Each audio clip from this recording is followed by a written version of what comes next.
Isa ka rin ba sa mga taong gustong malaman kung paano nga ba pumili ng mga winning products kay Bilis Benta? If you are, then stop scrolling and stay until the end because we will reveal it to you.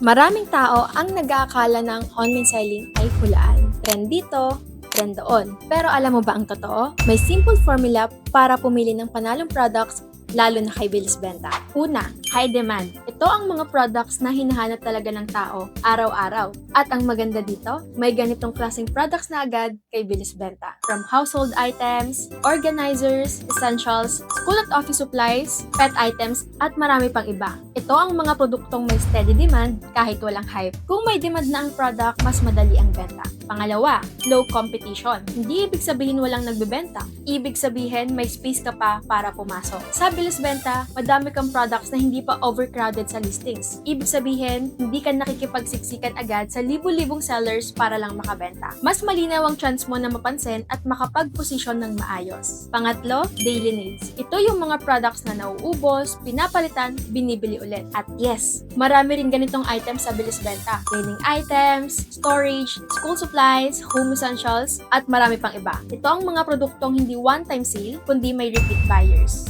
So, kung pipili ka ng products na gusto mong ibenta, tandaan mo lang ang tatlong formula na to. High demand, low competitions, at pasok sa daily needs. At alam mo ba kung ano pang pinakamaganda? Hindi mo na ito kailangang hanapin pa kung saan-saan. Dahil nandyan agad mismo kay Bilis Benta ang mga products na pasok sa formulang ito. Kaya tandaan, hindi walaan ng online selling. Kapag tama ang produkto, mas mabilis ang benta kahit beginner ka pa lang. Kaya kung ikaw ay gusto ring mag-start ng iyong online business, click mo lang yung link na nasa caption sa itaas to reserve your slot. Bilis benta, dropshipping, panalo ka sa unlimited selling.